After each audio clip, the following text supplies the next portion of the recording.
दोस्तों, बिहार में कांग्रेस की करारी हार हुई है और इस करारी हार का आलम यह है कि मात्र 5 सीटों पर कांग्रेस सिमट गई। सुपर डुपर फ्लॉप अगर वहां कोई हुआ तो वो नेता है राहुल गांधी। राहुल गांधी पे पूरी कांग्रेस के अंदर से सवाल उठने लगे कि आखिरकार एक के बाद एक 90 से अधिक हार के बाद कांग्रेस का जो हाल है उसके लिए आखिरकार आला कमान जिम्मेदारी क्यों नहीं लेता।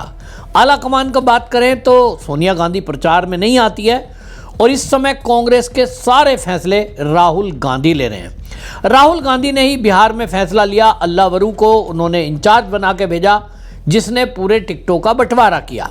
तो जिम्मेदारी राहुल गांधी की है और अंदर से जो भी राहुल गांधी के खिलाफ आवाज उठाता है उसको निकाल के बाहर कर दिया जाता है। तो राहुल गांधी सुपर फ्लॉप नेता कांग्रेस के साबित हुए, लेकिन उनकी जो कोटरी है यानी जो उनका ग्रुप है राहुल गांधी को सुपरमैन बनाने में लगा हुआ है और इसलिए हर बार की तरह इस बार भी उन्होंने मुद्दे को डाइवर्ट करने के लिए फिर से एक बार वोट चोरी के मुद्दे को उठाया है। बिहार के चुनाव में वोट चोरी का मुद्दा सुपर फ्लॉप हुआ। राहुल गांधी की वोट चोरी यात्रा, बिहार के किसी भी लोगों ने उस पर विश्वास नहीं किया, बल्कि गुस्से में अधिक लोगों ने वोट किया। बिहार के वोट ने यह भी दिखा दिया कि राहुल गांधी जो कह रहा था कि 65 लाख नाम कट गए, 85 लाख नाम कट गए, वो सारे दावे झूठे थे। लोगों का किसी का भी रियल में यदि कोई जीवित है और बिहार में निवासी है उसका वोट नहीं कटा। यानी सुपर फ्लॉप मुद्दा हुआ, लेकिन राहुल गांधी है कि सुधरने का नाम नहीं है। राहुल गांधी ने जैसे कि तय कर रखा है कि उसको तो देश की संवैधानिक संस्थाओं के विरोध में देश के अंदर नैरेटिव खड़ा करने का जो काम दिया गया है, किसने दिया है मुझे नहीं पता, कौन उसके पीछे है मुझे नहीं पता। लोग कहते हैं कि देश विरोधी ताकतें राहुल गांधी के साथ हैं या पीछे हैं। अब ये जांच का काम है, ये एजेंसियों का काम है, लेकिन मेरा काम एनालिसिस करने का है कि आखिरकार राहुल गांधी एक के बाद एक सुपर फ्लॉप मुद्दे लाता है और वो देश विरोधी होते हैं। तो क्या ये महज संयोग है या कोई प्रयोग है? लोग कहते हैं कि ये संयोग नहीं है, ये एक बहुत बड़ा प्रयोग है कि राहुल गांधी एक के बाद एक देश विरोधी जो बयानबाजी या मुद्दे लेकर आते हैं वो देश को अहित करने वाले हैं, नुकसान करने वाले हैं। आप सोचिए, राहुल गांधी सीएए के विरोध में वो खड़े थे, धरना प्रदर्शन जहां शाहीन बाग का चल रहा था वहां साथ खड़े हो गए। इसी तरह आप देखिए टुकड़े टुकड़े गैंग जेएनयू का, उनके साथ राहुल गांधी खड़े थे। किसान बिल किसानों के हित के थे, उन किसानों को बरगलाने में राहुल गांधी खड़े थे। सीएए में भारत के किसी भी मुसलमान की नागरिकता नहीं जानी थी, लेकिन राहुल गांधी सीएए में मुसलमानों को भड़काने के लिए खड़े थे। और इसी तरह आप ये देखिए कि देश के साथ आतंकी घटना होती है, देश के सेनाएं शौर्य दिखाती हैं, लेकिन राहुल गांधी सवाल मांगता है, राहुल गांधी सबूत मांगता है। देश के उद्योगपति यदि तरक्की करते हैं, चाहे वो अडानी हो या अंबानी, उनके खिलाफ राहुल गांधी खड़े हो जाते हैं और भारत के उद्योगपति को अरबों खरबों का नुकसान होता है। जब भारत के किसी व्यक्ति का नुकसान है तो वो देश का नुकसान है, लेकिन राहुल गांधी अपने एजेंडे पे कायम है। हर बार हर जगह मोदी ने देश बेच दिया, अडानी को बेच दिया, वो जमीन अडानी के दोस्तों को देंगे, अडानी को देंगे, इस तरह से बोलना, बार बार एक ही झूठ को फैलाना, कहीं ना कहीं राहुल गांधी का ये प्रयास है कि लोग उनकी बात पे विश्वास करें। विश्वास नहीं कर रहे क्योंकि सारी पोल पट्टी खुल जा रही है। अब लोगों के हाथ में मोबाइल है, जानकारी रहती है, किसी भी झूठ को आप प्रसारित नहीं कर सकते और अब मीडिया भी कांग्रेस के चंगुल में फंसा हुआ नहीं है और इसलिए मीडिया आज़ाद है। और आज तो सोशल मीडिया है, यूट्यूब चैनल हो गए, वेब चैनल हो गए, हर आदमी आज़ाद है और इसीलिए राहुल गांधी कांग्रेस की ताल नहीं लग रही है। ये राहुल गांधी की कांग्रेस कोशिश कर रही है कि देश के अंदर कोई अराजकता का माहौल पैदा हो, लेकिन हमारे देश की एजेंसियां भी चौकन्नी है तो हमारे देश के नागरिक भी चौकन्ने हैं।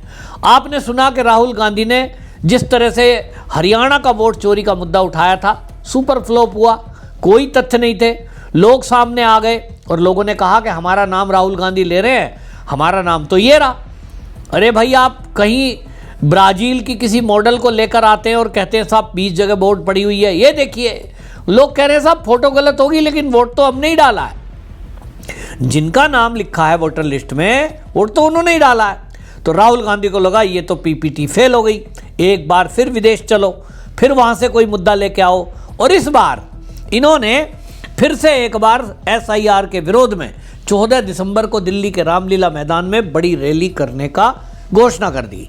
अब एसआईआर को लेकर खास तौर पे टीएमसी को मैं देख रहा हूं, विपक्षी पार्टियां एक झूठ फैला रही हैं। क्या?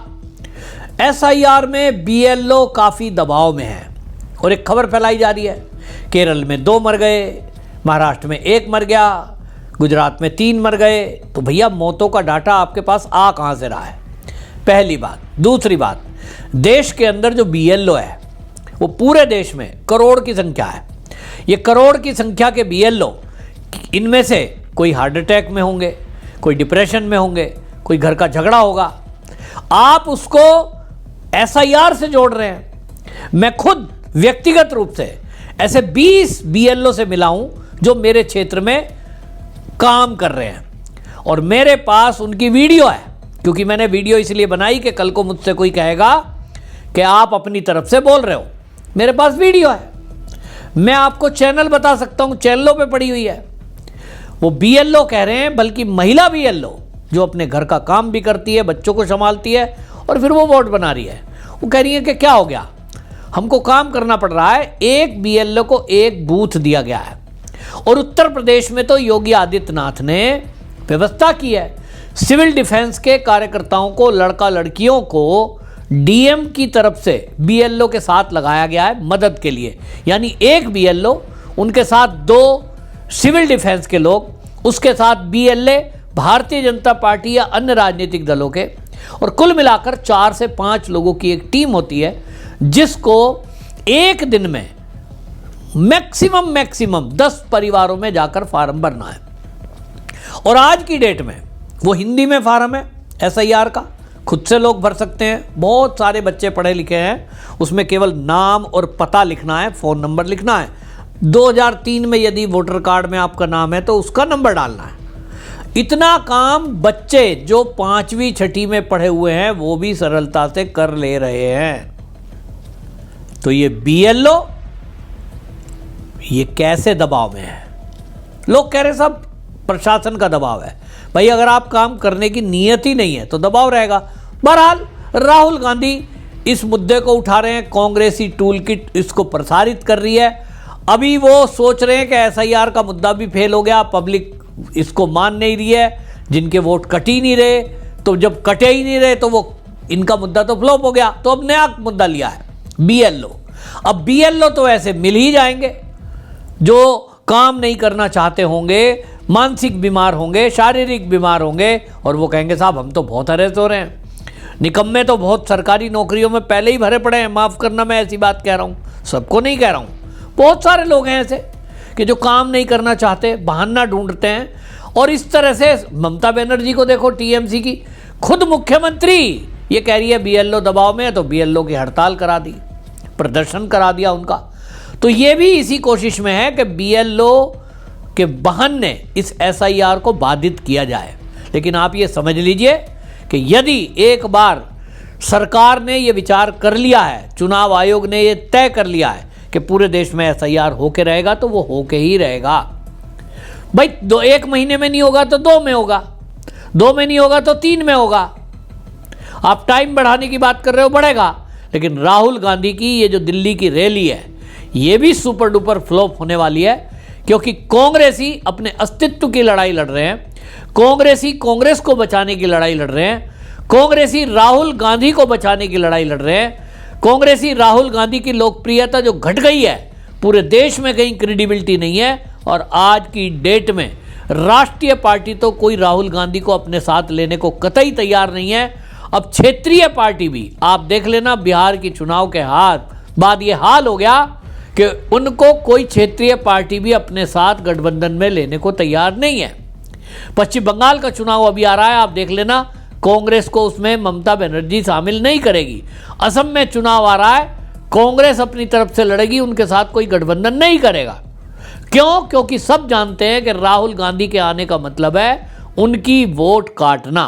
तो कोई दल नहीं चाहता उनकी वोट कटे, और सब ये जानते हैं कि राहुल गांधी आएगा तो कुछ ना कुछ ऐसा बोल के जाएगा जैसा बिहार में बोला, उसका मतलब उल्टा हुआ और वहाँ इतनी लुटिया डूब गई कि इज्जत भी नहीं बची। तो कुल मिला के अपने अस्तित्व की लड़ाई लड़ने के लिए राहुल गांधी रैली कर रहे हैं। अब कांग्रेसियों को सोचना है कि आप राहुल गांधी के पीछे रह के डूबती नाव में ही साथ साथ डूबोगे, या फिर समय रहते अपने अस्तित्व को बचाने के लिए अपनी बुद्धि का प्रयोग करके कम से कम देश विरोधी बात तो नहीं करोगे। घुसपैठियों को और गलत वोटरों को वोटर लिस्ट से निकालने का नाम है SIR। इस पे कम से कम झूठ ना फैलाएं। आपकी क्या राय है? कमेंट में जरूर लिखें, वीडियो शेयर करें। वंदे मातरम।